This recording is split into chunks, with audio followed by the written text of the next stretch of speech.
అందరికీ నమస్కారం. ఈ వీడియో చూసే ముందు ఒక్క లైక్ చేసి జై శ్రీరామ్ అని కామెంట్ చేయండి. సంపదలకు అధిదేవత లక్ష్మీదేవి.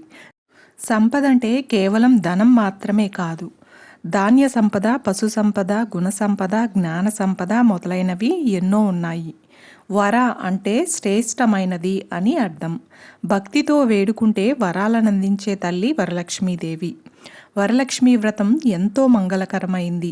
ఈ వ్రతాన్ని చేయడం వల్ల లక్ష్మీదేవి కృపాకటాక్షాలు కలిగి ఐశ్వర్యం సిద్ధిస్తుంది, సకల శుభాలు కలుగుతాయి. స్త్రీలు దీర్ఘకాలం సుమంగలిగా ఉండేందుకు ఈ వ్రతం ఆచరించడం తప్పనిసరి. శ్రావణ మాసం 2వ శుక్రవారం వరలక్ష్మీ వ్రతం రోజున తెల్లవారుజామునే నిద్రలేచి అభ్యంగన స్నానాన్ని ఆచరించాలి. ఇంటికి ఈశాన్య భాగంలో ఆవు పేడతో అలికి ముగ్గులు పెట్టి మండపాన్ని ఏర్పాటు చేసుకోవాలి. శ్రీ వరలక్ష్మీ వ్రతం పూజా సామాగ్రి: పసుపు, కుంకుమ, గంధం, విడిపూలు, పూలమాలలు, తమలపాకులు, వక్కలు, ఖర్జూరాలు, అగరవత్తులు, కర్పూరం, చిల్లర పైసలు, తెల్లని వస్త్రం, రవికల గుడ్డ, మామిడి ఆకులు, 5 రకాల పండ్లు, అమ్మవారి ఫోటో, కలశం, కొబ్బరికాయలు, తెల్లదారం లేదా నోముదారం లేదా పసుపు రాసిన కంకణం, ఇంటిలో తయారు చేసిన నైవేద్యాలు, బియ్యం, పంచామృతాలు, దీపపు కుందులు, ఒత్తులు, నెయ్యి. శ్రావణ మాసంలో పౌర్ణమికి ముందు వచ్చే శుక్రవారం రోజున వరలక్ష్మీ వ్రతాన్ని ఆచరించాలి. ఆ రోజున వీలు కాకపోతే తరువాత వచ్చే శుక్రవారాలలో కూడా ఈ వ్రతాన్ని చేసుకోవచ్చు. వరలక్ష్మీ వ్రతానికి అధిదేవత అయిన లక్ష్మీదేవి ఒకనాటి రాత్రి సమయంలో చారుమతికి కలలో సాక్షాత్కరించింది. సువాసినులందరూ జరుపుకునే వరలక్ష్మీ వ్రతంతో ధన, కనక, వస్తు, వాహనాది సమృద్ధులకు మూలం. శ్రావణ శుక్రవార వ్రతాలతో పాపాలు తొలగి లక్ష్మీ ప్రసన్నత కలుగుతుంది. వ్రత విధానం: వరలక్ష్మీ వ్రతాన్ని ఆచరించే రోజున ఉదయాన్నే లేచి తలస్నానం చేసి ఇంటిని శుభ్రం చేసుకోవాలి. ఇంట్లోని పూజామందిరంలో ఒక మండపాన్ని ఏర్పాటు చేసుకోవాలి. ఈ మండపం పైన బియ్యపు పిండితో ముగ్గు వేసి కలశం ఏర్పాటు చేసుకోవాలి. అమ్మవారి ఫోటో లేదా రూపును తయారు చేసి అమర్చుకోవాలి. పూజా సామాగ్రి, తోరాలు, అక్షతలు, పసుపు గణపతిని ముందుగానే సిద్ధం చేసుకొని ఉంచుకోవాలి. తోరం తయారు చేసుకోవడం: తెల్లటి దారాన్ని 5 లేక 9 పోగులు తీసుకొని దానికి పసుపు రాయాలి. ఆ దారానికి 5 లేక 9 పూలు కట్టి ముడులు వేయాలి. అంటే 5 లేక 9 పోగుల దారాన్ని ఉపయోగించి పువ్వులతో 5 లేక 9 ముడులతో తోరాలను తయారు చేసుకొని పీఠం వద్ద ఉంచి పుష్పాలు, పసుపు, కుంకుమ, అక్షతలు వేసి తోరాలను పూజించి ఉంచుకోవాలి. ఆ విధంగా తోరాలను తయారు చేసుకున్న తర్వాత పూజకు సిద్ధం కావాలి. ఎప్పుడు లక్ష్మీ పూజ అనేది శుచి, శుభ్రతకి ప్రాధాన్యం ఇవ్వాలి. ఇక 16న శుక్రవారం వరలక్ష్మీ పూజ రోజున కలశ స్థాపనకి ప్రత్యేకించి సమయం అంటూ ఏమీ లేదు. కానీ ఉదయం 8 లోపు పూజ ముగించుకోవాలి. లేదా మళ్ళీ 9 గంటల 30 నిమిషాల తర్వాత నుంచి 12 గంటల లోపు పూజ ముగించుకోవాలి.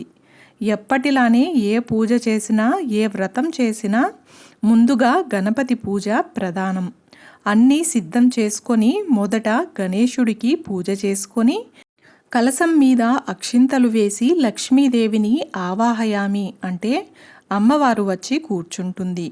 మీ పూజ ప్రారంభం అయినట్లే. ముందుగా తయారు చేసుకున్న తోరాన్ని చేతికి కట్టుకోవాలి. 9 పోగులకి పువ్వులను కానీ పత్రిని కానీ కట్టుకోవాలి. అమ్మవారి రూపు ఉన్నవాళ్ళు 9 పోగుల దారానికి పసుపు రాసి రూపు ఉంటే కాసును పెట్టి కలశానికి పెట్టుకోవాలి. ఒకవేళ రూపు లేని వాళ్ళు పసుపు కొమ్ము కట్టి కలశానికి పెట్టుకోవచ్చు. ఇంకా ముఖ్యమైన విషయం ఏంటంటే వరలక్ష్మీ వ్రతంకి గజలక్ష్మి ఉన్న చిత్రపటం ఎక్కువగా పెడుతూ ఉంటారు. కానీ లక్ష్మీనారాయణులు కలిసి ఉన్న ఫోటోకే ఎక్కువ ప్రాధాన్యత ఉంటుంది. చాలామందికి తెలియక లక్ష్మీదేవిని మాత్రమే ఆరాధన చేస్తారు. కానీ శ్రావణ మాసం అంటే విష్ణుమూర్తికి కూడా ఎంతో ప్రీతికరమైన మాసం. కాబట్టి లక్ష్మీనారాయణులను ఇద్దరిని కలిపి పూజించాలి. ఒకవేళ లక్ష్మీనారాయణుల చిత్రపటం లేకపోతే విడివిడిగా ఉన్న లక్ష్మీనారాయణుల చిత్రపటాలను కూడా పెట్టుకోవచ్చు. లేదంటే లక్ష్మీ గణేశుణ్ణి కూడా పెట్టుకోవచ్చు. అలాగే చిన్న విఘ్నేశ్వరుణ్ణి పసుపుతో తయారు చేసుకొని పూజకి పెట్టుకోవచ్చు. లక్ష్మీ పూజకి ముఖ్యమైనది అలంకరణ. మనం కూడా మహాలక్ష్మిలాగా అలంకరించుకొని అమ్మవారికి పూజని సమర్పించుకోవాలి. పూజ పరమార్థం ఏదైనప్పటికీ కూడా మహాలక్ష్మీదేవికి శుచి, శుభ్రత, మన అలంకరణలకు ప్రాధాన్యత ఇవ్వాలి. అదే లక్ష్మీదేవి స్వభావం. ముత్తైదువులకు ఎప్పుడూ చేసే ముత్తైదువుల పూజ ఒకెత్తు అయితే, వరలక్ష్మి వ్రతానికి చేసే ముత్తైదువుల పూజ విశేషమైన ఫలితాన్ని ఇస్తుందట.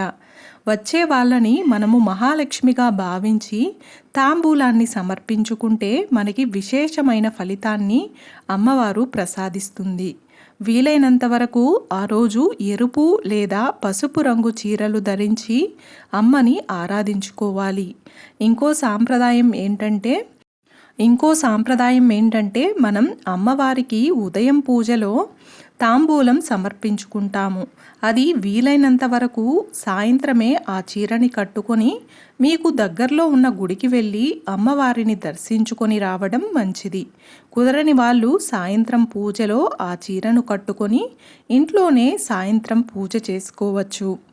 ఇక ప్రసాదాలు: చలిమిడి, వడపప్పు, పానకం, విశేషంగా ఆవు పాల క్షీరాన్నం, కుదిరిన వాళ్ళు 9 రకాలు లేదా 5 రకాల పిండి వంటలు వండి వాళ్ళ శక్త్యానుసారం అమ్మవారికి సమర్పించుకోవచ్చు. విశేషంగా చెప్పాలంటే ఆవు పాలతో చేసిన క్షీరాన్నం అమ్మవారికి చాలా ప్రీతికరము. ఇక ఉద్వాసన: కలశాన్ని 3 రోజులు ఉంచుకున్న వాళ్ళు శుక్ర, శని, ఆదివారానికి కదుపుతారు.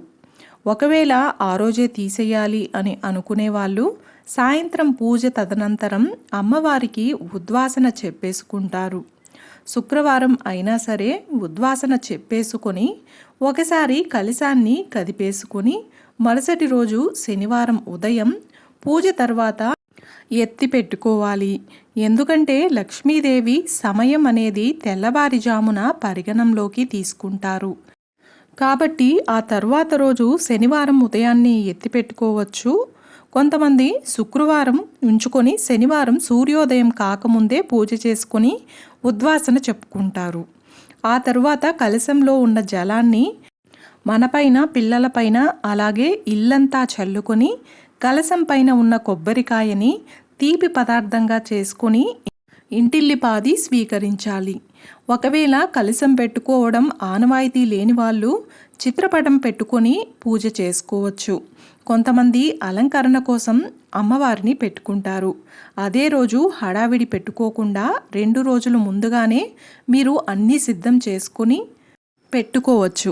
ఎందుకంటే మనం పూజ చేసుకునేది ప్రధానంగా కలశానికి లేదా చిత్రపటానికి మాత్రమే కాబట్టి. చూశారు కదండి, ఈ వీడియో మీకు నచ్చినట్లయితే ఒక్క లైక్ చేసి నా ఛానల్ని సపోర్ట్ చేయండి. ఇంకా మరెన్నో ఇంట్రెస్టింగ్ వీడియోస్ కోసం నా ఛానల్ని సబ్స్క్రైబ్ చేయండి. Thanks for watching.